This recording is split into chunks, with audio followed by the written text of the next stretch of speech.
adventures. All right, well, this is a bittersweet farewell to Do It Right AK, who is leaving state. Gonna miss this guy. Everybody check out his channel, Do It Right AK. Are you gonna change it from AK to AR probably? AR? Yeah, probably. All right. So tell me about this, tell me about the rifle. What did they do here? It's a bullpup. Okay, so this is basically a VHS-2, the Croatian VHS-2, and you had some people saying stupid things like this is an adjustable cheek weld. Actually, unlike the military versions, these pins are captive. So the military versions, you can just take them off, and with the military version, you can take this this little cheek piece off, and it doesn't have this. The only reason for this is to retain it, so you don't lose it. So when you extend this, part of the reason for extending it is to disassemble it and actually get it, rocked out. And then once this end is off, you can go ahead and undo it and then roll it back. And then you can take out this pin. You can slide the pin out and change your ejection port cover. And that's the only function it has. Crazy. It's not adjustable. It will flop right back down if you put a little bit of mild pressure, and it'll click back into position. That's the only purpose of this thing. It's not like this buttstock, or else it would actually have locking positions. So, a little bit of common sense goes a long way when you're viewing a gun. And if you don't understand, guns in general, then you're going to be a little confused on influences and why things are the way they are. Similarly, this is a very interesting system because this is the system that actually holds the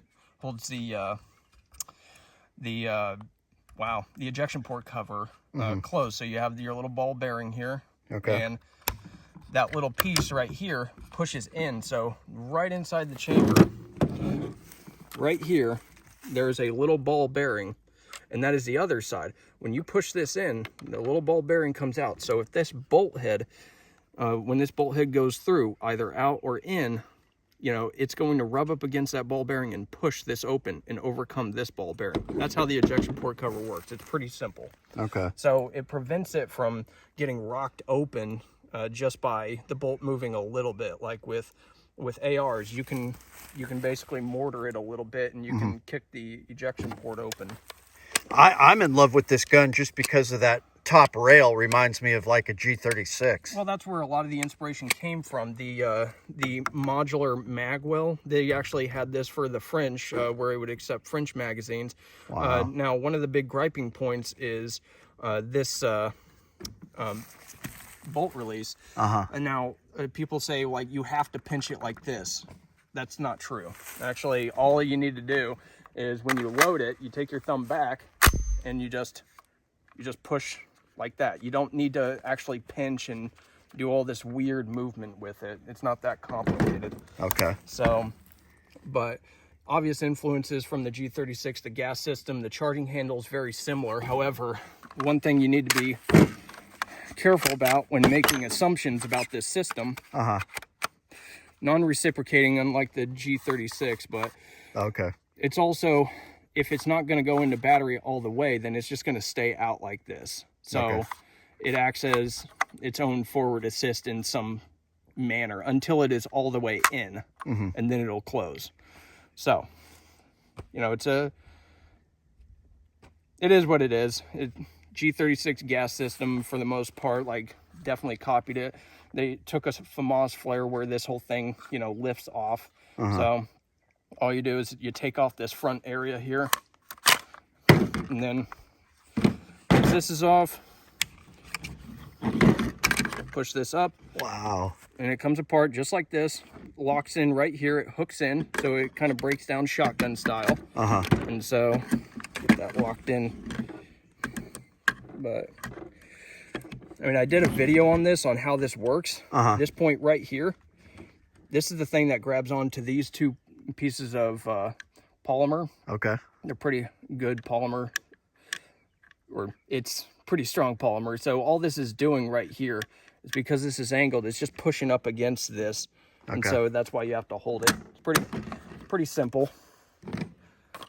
And then it takes standard AR-15 magazines? Yeah. One thing I did notice is that some magazines, like the Lancers, they needed to be rocked a little bit when they're inside, but for whatever reason, hex mags seem to work really good. This one, sometimes, every now and then, this 20 rounder will need to be rocked a little bit, like especially if the bolt is closed. It'll have to be rocked a little bit, but because this magazine isn't really topped off, it's not really giving an issue. So, and you like it with the fore-end grip here? Yeah, I do, because if you're going to be running a light, if I'm just going to be running a light underhand like this, it's going to interfere if I'm trying to work with it quick and have a tape switch. Okay. So, this is really the best way that I've found to be able to work with like bullpups and stuff and still be able to have lights and access to the switches and stuff. Yeah. Some people say you could put the switch up here. I did try that. And then what's going to happen is you're going to end up blocking your sights, holding the tape switch down for temporary. Now, of course, low light tactics being what they are, everybody's got their own method of using low light, like toggling or just holding it until you're done firing. Right. It just depends on how you were trained and what your uses are. So I'm not going to get into that debate. Man, it's so short though. What a perfect little like CQB. Oh yeah. Rifle. It's they say it's a little bit lighter than the AUG. I don't really notice much because most of my training was with the Tavor 7. Okay. And so I work with the heaviest weapons I typically can just so that when I get to things like these, they're basically toys. Yeah. They basically feel like toys once you go from something that's heavier. So when people poo-poo the idea of having a heavy rifle, like, that's on you, but I found that the old Roman legionnaire method of working with something that's heavier than what you'll actually work with definitely helps you perform a lot better.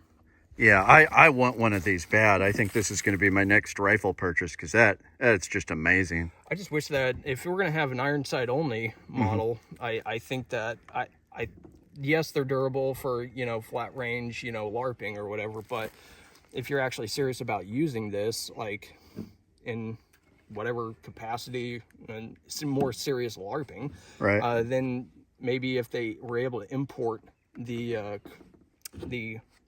top cover that the Croatians have, that would be pretty cool, because it's actually got protectors, and I believe there's actually a sight that's kind of like the G36 in it as well. So I wouldn't even need a riser for my EOTech if I'm going to do night vision stuff either.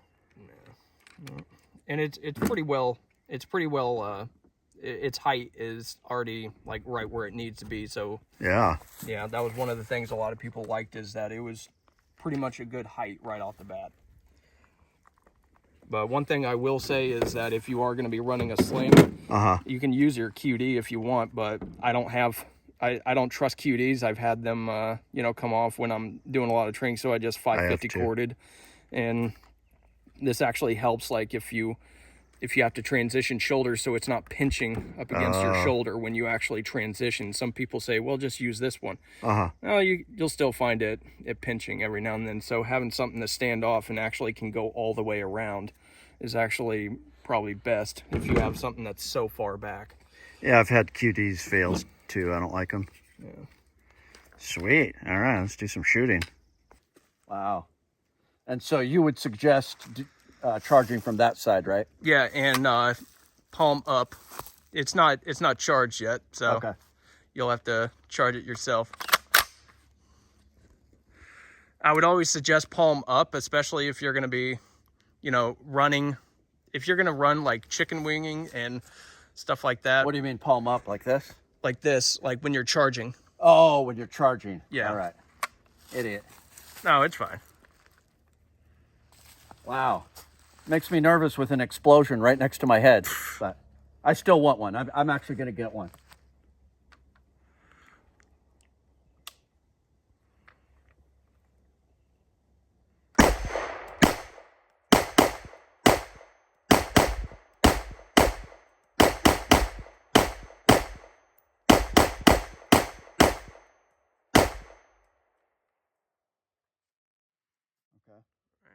Held open. Yep. And then mag out. Wow. This thing is incredible.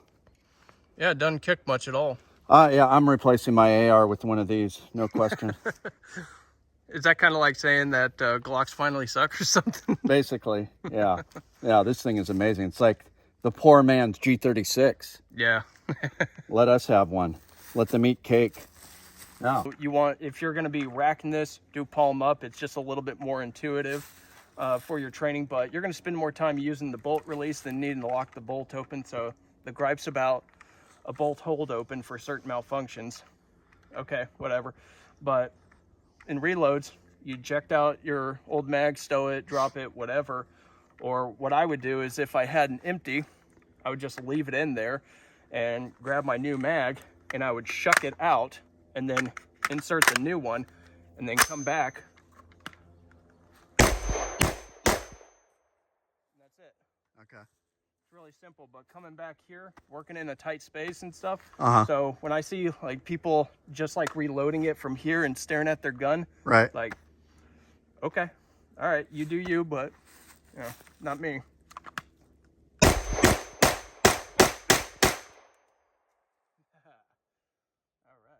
right. Nice. The orange thing, or the little holder. Uh-huh. Oh, fell down. Yeah. Good.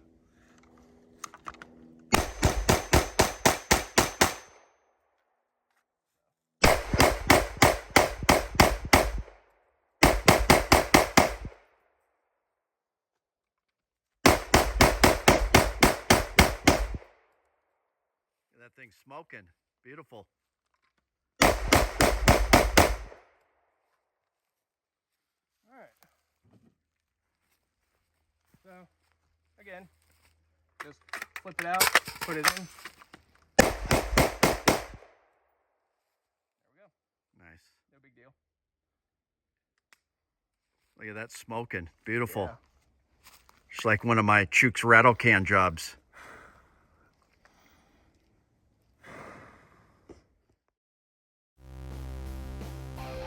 My name is Chook. I like to trade my guns just for fun, but now I have none. Oh, look, get shot by a bear, but I don't care. I got a 10mm.